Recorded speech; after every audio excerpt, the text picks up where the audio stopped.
So Matthew, I'm going to send you the ionic compound naming worksheet. Just do it on your own, and I will send you the key and check it on your own. Okay, we are going to practice. Okay, if you had copper to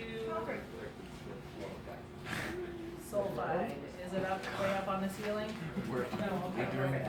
Copper 2 sulfide. What would be the molecular formula for copper 2 sulfide? Let's see. Copper. I'm terrible at finding It's things on just, this it's thing. balanced. Copper. It's is- just It's copper balanced. sulfide. It's balanced. It's just copper It's sulfide. CUS. That's right, CUS. Boom. There you go. Okay? Okay. Okay. Easy peasy, right? Because it's given to you. Okay, if you are given copper chloride, and you need to give me the name of that, Well, you just said it. but I didn't give you the chart. Give me the official Copper name chloride. with the Roman numerals in parentheses, what it should be. Copper 2. No. Did I say it? Did I say copper 2 chloride? Yes. Ah! No, you just said copper chloride. You didn't say copper. Oh, see. Now you did though. Now But I I said did. copper 2 chloride. Okay, let's give you another one. Give me another one. It is copper 2 chloride. Cat, that's my shoe. Okay. All right, this one. Except his name is Titanium. So it's titanium. Okay, but you gotta tell me what is the name with the Roman numerals. Titanium. Yes. Titanium 3 sulfide. And the crisscross thing works backwards too, right? I could just do this. Reverse. And then I know. It's titanium 3 plus and sulfur 2 minus. Okay. I can math. I can Roman math, I swear. Yes, so in words you would write that as titanium 3 You try doing algebra. what? Oh, please. Sulfide. I prefer not. Okay. Please never do that. Right. Okay, okay, Lewis structures for covalent compounds.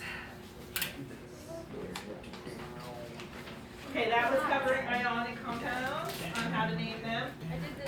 Lewis structures for covalent compounds. I did this. Uh-huh. We're gonna Lewis. we'll practice some more with just the elements too later, but I can tell you. okay, covalent compounds. Remember that covalent compounds is a non-metal bonded to a non-metal, whereas an ionic compound is a non-metal and a metal, and the metal is giving up its compound, its elements, its electrons. Okay, we just reviewed how to name. Review how to name covalent compounds. Remember, when you have a covalent compound, you use the numerals that are in the subscripts. So you would have like H2O would be dihydrogen oxide.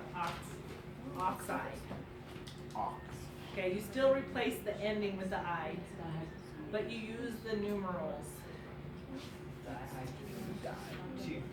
What dye means two? Okay, or like nitrogen dioxide, right? That's a covalent compound. I know it's covalent because it has the dioxide in there. But a dye has 6 sides, not 2. That's hilarious. Okay. Examples on how to draw these Lewis dot structures for covalent compounds. I'm gonna step on Are there that. 2 S's? Wait, where'd it go? You just go Time are we at? Okay, we'll take a break soon. You got it. Okay. You got it in time. All right. So what would? Oops. Write those formula down. What would that be called? NIF. NF. What is this called? Nitrogen fluoride. Nitrogen 3 fluoride. So what do we use for 3? Tri. Yes, very good. Nitrogen trifluoride. Point Okay. the end in the middle and surround it by fluorine. And so we're gonna do this as a Lewis dot structure. We're gonna look first. Let's look at nitrogen. Okay, how many valence electrons does nitrogen have? We go over here and we look, Five. it's in column 5A, so I know it has 5 valence electrons. Fluorine. The dots. The dots, 7. yes. That's what nitrogen is gonna look like in a Lewis dot structure. Okay, fluorine Have 7. has 7 valence electrons. Found them. Okay. All right, here's a hint, a tip. The element that has the least number of valence electrons is generally in the middle. Okay? So there's one fluorine bond. Okay, I'm just gonna draw another one. Same number, it's got 7 valence electrons and it's gonna share those. And then there's a third. And then these are shared. And now they're happy. Now they all have 8 and they're all happy. Okay? And how I would draw that as my final answer for an electron, for a Lewis dot structure of this compound would be like this. This bond represents 2 electrons, and then I'm gonna write my other ones like that. Okay?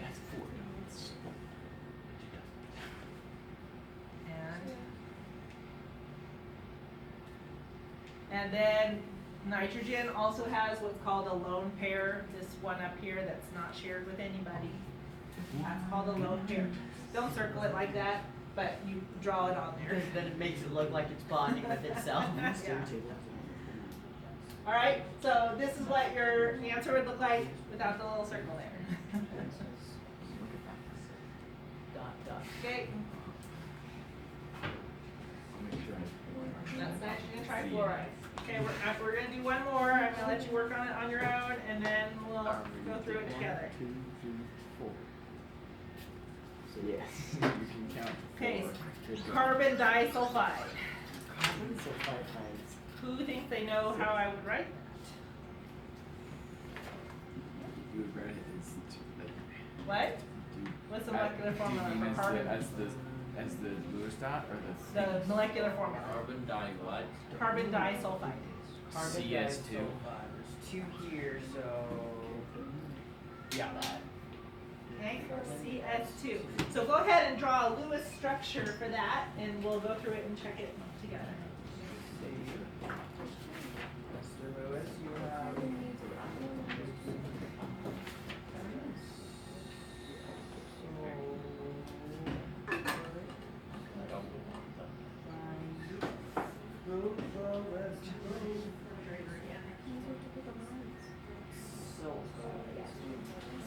the lines with the dots. 2 6.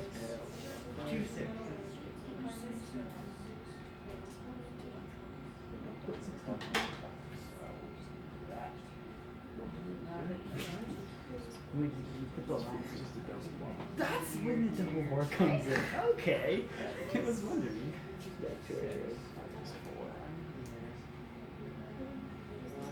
And then for the S, you write the dots like diagonally. So you have to this is diagonal.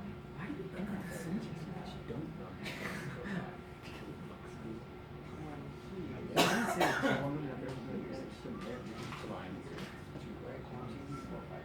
It should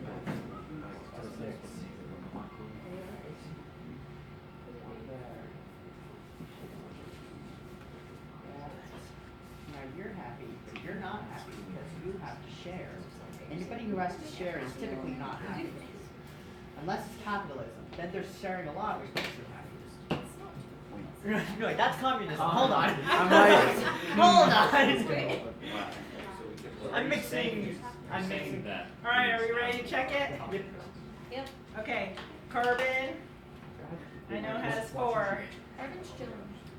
right? Oh, what Everyone wants a piece of Sulfur has how many valence electrons? 6.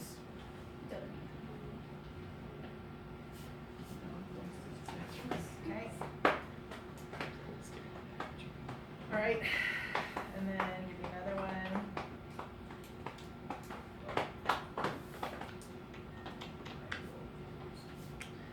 Alright, You still have 2. Wait, how do you?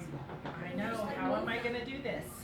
You got dots, but how are you gonna get the dots down there, I You know, tilt I it know. so that two of them Anyways, go I guess together. I'm gonna circle it. Hold on. That's kind of not super lined up, but there we go. I put. All right, so this is a little messy, but if you I can think see, this there's makes two more I think bonds. my diagram is better. They're sharing, it probably is. She in the middle. But what's happening here is that it's sharing two on each side. So I've got carbon Blob. and a sulfur and a carbon and a sulfur. This is a double bond, okay? So we're discussing double bonds now. So you can have up to triple bonds, okay? And that is just what happens between let's talk about our diatomics a little bit here. Well, something. Okay. So chlorine is a diatomic, and chloride has 7 valence electrons, and it's just going to end up. Let me make this an X for this other chlorine here. Yeah. Well, Okay, so you can see it's sharing this pair. Oops. It's got a single bond. That's my chlorine. Single chlorine, single bond. Let me make this bigger. Give this a little relative. Where's C sideways T? I know. Chlorine, make that kind of long. Okay, that's my single bond. Okay? That's a really. Now, when I get to oxygen, oxygen is in group 6A. It has 6 valence electrons. 1, 2, 3, 4, 5, 6. Okay. And then let me make another oxygen going this way. Okay. All right. Oxygen wants to share this pair and this pair. It's a double bond. So here I have O2, it looks like this. And it's gotten shorter. Okay, it's not quite as long of a bond. It's pulling more in. Okay? And then nitrogen, which is N2, it's a diatomic. So nitrogen is in which group? Not 5A, it's got 5 valence electrons. Okay? And then I've got another nitrogen. Let's put the shared electron over the non-shared one over here. Okay, so and let's move that way. Over here. All right, for this one, I'm sharing 1, 2, 3 pairs of electrons. I've got nitrogen, which has the shortest and strongest bond. It's a triple bond. Nitrogen is so buff. It's Okay, very and what that means is it's harder to break a triple bond than it is to break a double bond, and a single bond is the easiest to break It's because we're very, very happy. because they're sharing a lot. They're very cozy. Very cozy. Cozy is the right word. Okay. It's not the same thing. All right, so that's that at the end of that page where it talks about which covalent bonds would be hardest to break, and that the answer to that would be a triple bond. Is it kind of like the night? Okay. All right. Is that the end of my notes? It is. Okay, we're gonna take a break, and then we're gonna do some practice on Lewis dot structures, and we'll play with some metal. Yeah, what Metal? you got from your fridge. blow stuff No, up. that's what I took out of my fridge. Please tell me that we get to blow stuff up. No, no blowing up stuff, but it's still really cool. It's still super fun. I like it. I wish I had more of it, but it's not inexpensive, but. I'll She's take gonna it. tell you what it is. I like this stuff. I've never touched it. I've wanted to for a Oh, while. really? It's Yeah, fun. I really wanted to. Okay. All right, so take a break, 10-minute break.